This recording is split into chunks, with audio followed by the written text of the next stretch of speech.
बिस्मिल्लाहिर्रहमानिर्रहीम। Question number 3, factorise each of the following expressions completely. मुझे इस क्वाड्रेटिक इक्वेशन को फैक्टराइज करना है। तो इस क्वाड्रेटिक इक्वेशन को फैक्टराइज करने के लिए हमारे पास कांस्टेंट को हम मल्टीप्लाई करते हैं। जिस तरीके से हमने क्वेश्चन नंबर 1, 2 सॉल्व किया, उसी तरीके से क्वेश्चन नंबर 3 में कांस्टेंट मल्टीप्लाई होगा जो वेरिएबल है एक्स स्क्वायर वाला उसके कोफिशिएंट से। तो यहाँ पे कोफिशिएंट है -1, तो 35 -1 से मल्टीप्लाई होगा तो ये आ जाएगा -35। अब -35 के मुझे दो फैक्टर्स ऐसे मल्टीप्लाई बनाने हैं कि उनको मल्टीप्लाई करके -35 बन जाए और उनको प्लस या माइनस करके सेंट्रल टर्म आ जाए जो है हमारे पास 2। तो अगर मैं पहले 2 से स्टार्ट करूँ तो 2 के टेबल में 35 नहीं आता, 3 के टेबल में 35 नहीं आता, 4 के टेबल में 35 नहीं आता, 5 के टेबल में 5 7 द 35 और 5 और 7 को माइनस करके 2 आ जाएगा। यानी फैक्टर्स आ जाएंगे 5 7 द 35 और 5 और 7 आएगा 2। अब 7 के यहाँ पे 2 के साथ पॉजिटिव है तो बड़े नंबर के साथ पॉजिटिव जाएगा। अब 5 और 7 को का रिजल्ट 2 लाने के लिए 7 के साथ तो पॉजिटिव आ रहा है, मुझे यहाँ पे नेगेटिव होगा तो आपके पास रिजल्ट 2 आएगा और यही साइन ऊपर शिफ्ट हो जाएंगे। 5 के साथ नेगेटिव, 7 के साथ positive, minus plus minus 7 5 the 35। यानी आपके पास इक्वेशन आ जाएगी x a square, first term और last term as it is आ जाएगी और आपके पास सेंट्रल टर्म की जगह पे आ जाएंगे दो फैक्टर्स -5a प्लस 7a। अब शुरू की दो टर्म्स में से कॉमन लेता हूँ। इन दोनों में से एक तो माइनस कॉमन आ रहा है, दोनों में से एक a कॉमन आ रहा है। तो यहाँ से माइनस कॉमन चला गया, ए स्क्वायर में से a कॉमन चला गया, बाकी रह गया a। यहाँ से माइनस कॉमन चला गया, बीच आ गया प्लस, a कॉमन चला गया, बाकी रह गया 5। इन दोनों में से 5 कॉमन ले लेता हूँ तो ये आ जाएगा, सॉरी 7 कॉमन ले लेता हूँ। तो यहाँ से 7 कॉमन गया तो a बच गया और यहाँ पे 7 5 द 35। तो ये दोनों ब्रैकेट सेम आ रही है, दोनों ब्रैकेट में एक दफ़ा लिख देता हूँ और फर्स्ट ब्रैकेट से पहले वाली टर्म -a प्लस 7। तो ये फैक्टर्स आ जाएंगे हमारे पास a plus 5 -a plus 7। Part B, constant term variable square वाले वेरिएबल से मल्टीप्लाई होगा, यानी -25 -3 से मल्टीप्लाई होगा तो माइनस माइनस प्लस 25 3 द 75। अब मुझे 75 के ऐसे दो फैक्टर्स बनाने हैं कि उनको मल्टीप्लाई करके 75 आ जाए और उन्हीं दोनों फैक्टर्स को प्लस या माइनस करके सेंट्रल टर्म का कोफिशिएंट आ जाए जो है 76। तो यहाँ पे 75, यहाँ पे 76, तो सिंपली 75 1 द 75 और 75 में 1 ऐड होगा तो 76 आ जाएगा। अब 76 मुझे पॉजिटिव चाहिए, इसका मतलब है यहाँ पे भी पॉजिटिव आएगा और 70 बड़ी टर्म के साथ पॉजिटिव आएगा। तो 75 और 76 लाने के लिए 1 भी पॉजिटिव होगा और यही साइन ऊपर शिफ्ट हो जाएंगे। तो यानी आपके पास first term as it is आ जाएगी, last term as it is आ जाएगी और सेंट्रल टर्म आपके पास 76 बी ब्रेक हो जाएगा, 75 बी प्लस वी, 1 है तो 1 बी मतलब बी। अब इन दोनों टर्म्स में से कॉमन कर लेता हूँ तो -3b कॉमन आएगा। यहाँ से -b common, 3b common, B square में से एक b कॉमन चला गया, बाकी रह जाएगा एक b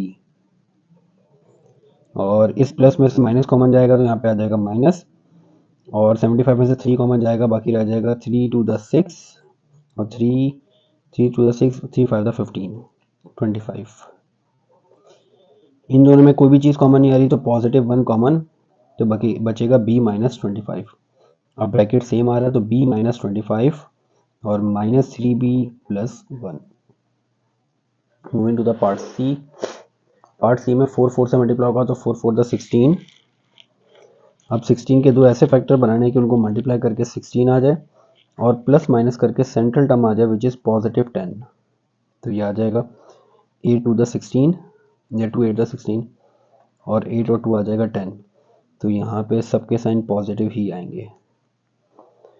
तो यानी 4c square as it is और last term as it is.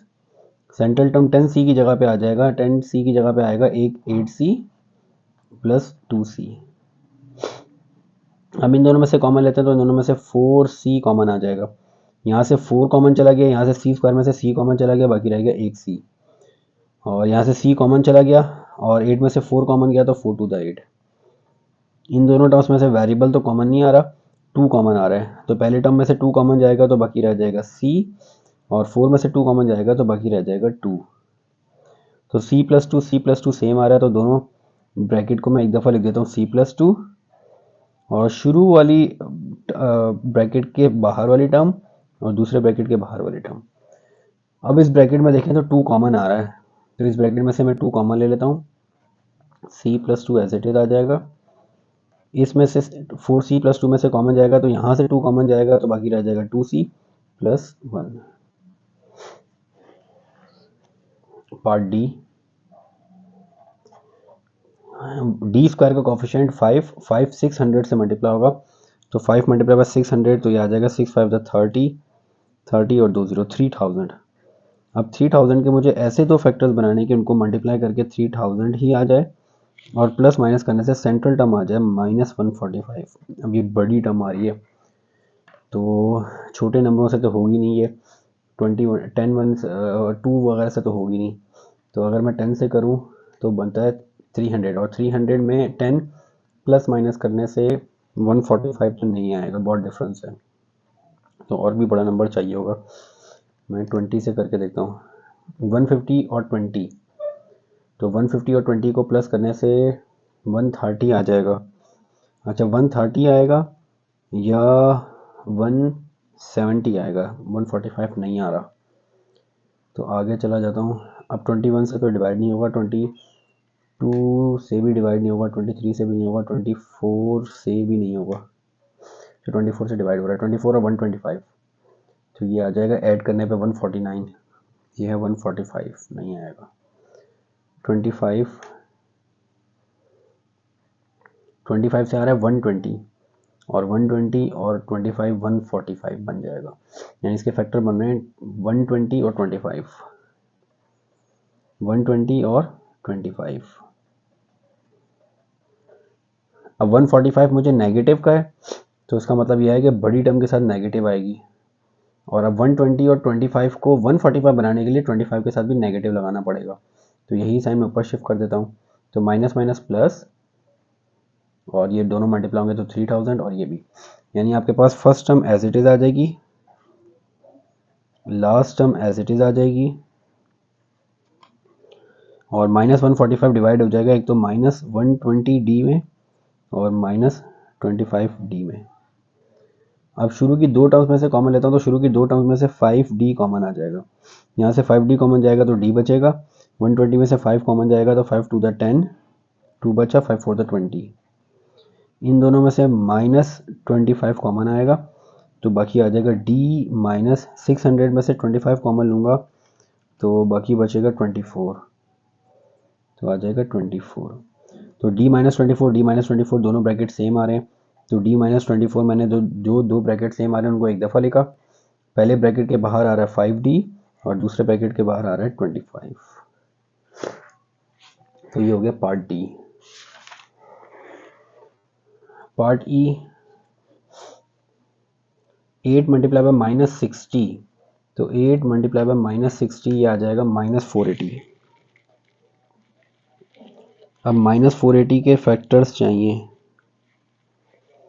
और सेंट्रल टर्म चाहिए 4, तो 480 10 से अगर चेक करूं तो 48 और 10, 48 और 10 से 38 आएगा या 58 आएगा।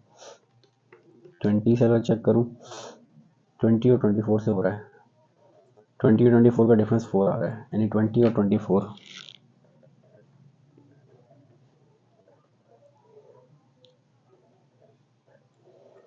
अब 4 पॉजिटिव का, इसका मतलब बड़ी टर्म के साथ पॉजिटिव। अब 20 और पॉजिटिव 24 में 20 के साथ मैं नेगेटिव का साइन लगाऊंगा तभी आपके पास 4 आएगा। अब यही साइन मैं ऊपर शिफ्ट कर देता हूँ,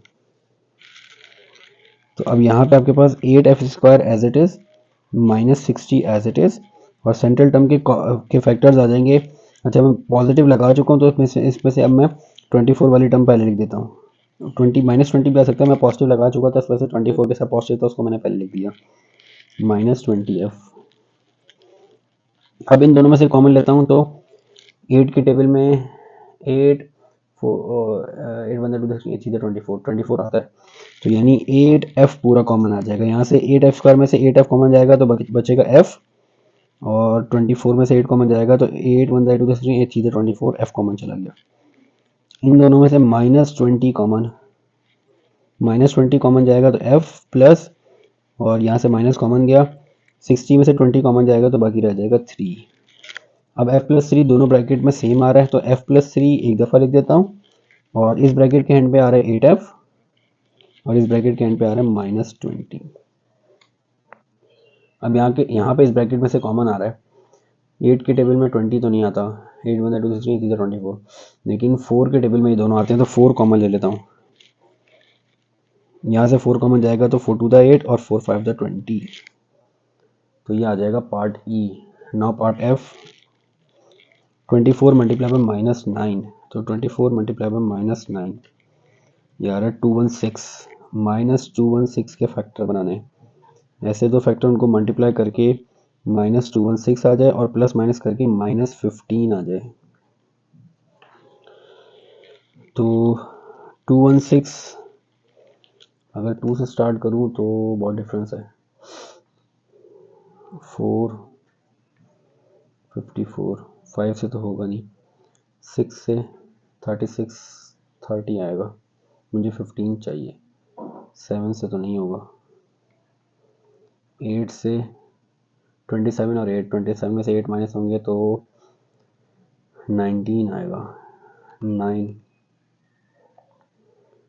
9 और 24, हाँ तो 24 में से 9 माइनस होगा तो 15 आ जाएगा, यानी 24 और 9।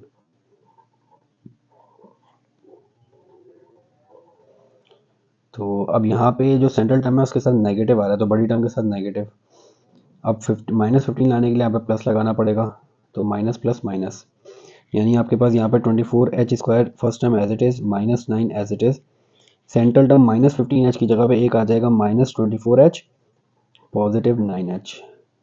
अब इन दोनों में से कॉमन लेता हूँ, 24h कॉमन आएगा, यहाँ पे h -1 बचेगा, यहाँ से 9 कॉमन तो h -1, h -1 दोनों में सेम आ रहा है, और यहाँ पे आ जाएगा 24h + 9, ये हो जाएगा पार्ट एफ। नाउ पार्ट जी में 4 मल्टीप्लाई हो रहा है 30 के साथ, तो 4 3 12 120 आ जाएगा, तो आ रहा है ये माइनस का तो प्लस माइनस -120। अब -120 के फैक्टर बनाने हैं और सेंट्रल टर्म चाहिए 14 पॉजिटिव, तो 2 के टेबल में 122 से अगर चेक करूँ तो 120 डिवाइड बाई 2 60, तो 60 में 2 करने से तो 14 नहीं आएगा, 3 से भी नहीं होगा, 4 30 और 4, 30 में से 4 जाएंगे तो 14 नहीं आएगा, 5 24 में से 5 माइनस करूँगा तो 19 आएगा, 6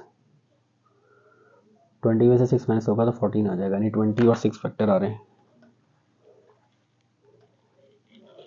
14 के साथ पॉजिटिव है तो बड़ी टर्म के साथ पॉजिटिव, तो फिर 14 लाने के लिए यहाँ पर नेगेटिव आ जाएगा, प्लस माइनस माइनस, तो इसका मतलब है first term as it is, last term as it is, और सेंट्रल टर्म के फैक्टर्स में आ जाएगा एक तो 20 के -6 के, इन दोनों में से कॉमन लेता हूँ तो इन दोनों में से 10 कॉमन आ जाएगा, तो 10 यहाँ से 10 3 द 30 और 10 मतलब 10 2 द 20 के, और इन दोनों में से -2 के कॉमन, तो यहाँ पे बचेगा के कॉमन चला गया, माइनस कॉमन चला गया, 2 3 द 6 पॉजिटिव, और 2 2 द 4 के स्क्वायर में से एक के कॉमन गया तो एक के बच गया। अब ब्रैकेट सेम आ रहा है तो 3 + 2 के ब्रैकेट सेम, और फर्स्ट ब्रैकेट के बाद 10 - 2 के। अब इस ब्रैकेट में से हमारे पास 2 कॉमन आ रहा है, तो 2 कॉमन लूँगा तो 3 + 2 के, और 2 5 द 10 और के आ जाएगा। अच्छा, इस ब्रैकेट में 9 3 द 24, 9 कॉमन आ रहा है, तो इसमें से अगर मैं 9 कॉमन ले लूँ तो h -1 और 9 1 9 9 2 13 9 6 27, 9 3 द 27 होता है तो 9 तो कॉमन नहीं आ रहा, 3 कॉमन आ रहा है, 3 8 द 24 और 3 3 द 9, 3 कॉमन आ जाएगा, 3 h -1 और बाकी आ जाएगा 8h+3। Now the last part 35 multiply हो रहा है -30 से, 35 मल्टीप्लाई में -30 तो ये आ रहा है -1050। अब इसके फैक्टर्स में दो नंबर ऐसे जिनको मल्टीप्लाई करके -1050 आ जाए और प्लस माइनस करने से सेंट्रल टर्म आ जाए। तो डिफरेंस 5 का है, नंबर बहुत बड़ा है, तो छोटे नंबर से तो होगा नहीं। 10 से भी करता हूँ तो 105 में 10 प्लस माइनस करने से 5 नहीं आएगा, बहुत बड़ा नंबर है। 20 से चेक करूँ तो 20 से आ रहा है, 20 से तो हो ही नहीं रहा। 25 से चेक करूँ तो 42 में से 25 माइनस करूँगा तो 15 17, मुझे 5 चाहिए, अभी भी डिफरेंस है। अगर 30 से चेक करूँ तो 30 × 35 इससे हो जाएगा, 30 में से 35 माइनस करेंगे तो 5 आ जाएगा। 30 × 35 ये मुझे पॉजिटिव का चाहिए तो बड़ी टर्म के साथ पॉजिटिव, और फिर 5 लाने के लिए मुझे यहाँ पे नेगेटिव लिखना पड़ेगा, तो माइनस प्लस माइनस, यानी फैक्टर आ जाएंगे first term as it is, last term as it is, central term में आ जाएगा एक तो -30 mn और +35 mn। अब इन दोनों में से कॉमन लेता हूँ तो इन दोनों में से एक तो 5 mn कॉमन आएगा, तो यहाँ पे 5 7 35, m स्क्वायर में से एक m गया, m बचा, n कॉमन चला गया, -5 6 30 mn दोनों कॉमन। इन दोनों में से भी 30 35 में से 5n कॉमन आएगा, तो यहाँ पे 5 7 35, n कॉमन, m बचा, -5 6 30, n कॉमन चला गया, तो 7m -6 दोनों में सेम आ रहा है, तो यहाँ पे आ जाएगा 7m -6, यहाँ पे आएगा 5mn + 5n। अब इन दोनों ब्रैकेट में 5n कॉमन आ रहा है, तो 5n कॉमन ले लेता हूँ, बाकी रह जाएगा 7m -6, यहाँ से 5n कॉमन गया तो m + 1 आ जाएगा। So this is the question number 3. Inshallah in the next video we will start the next question. Assalamu alaikum.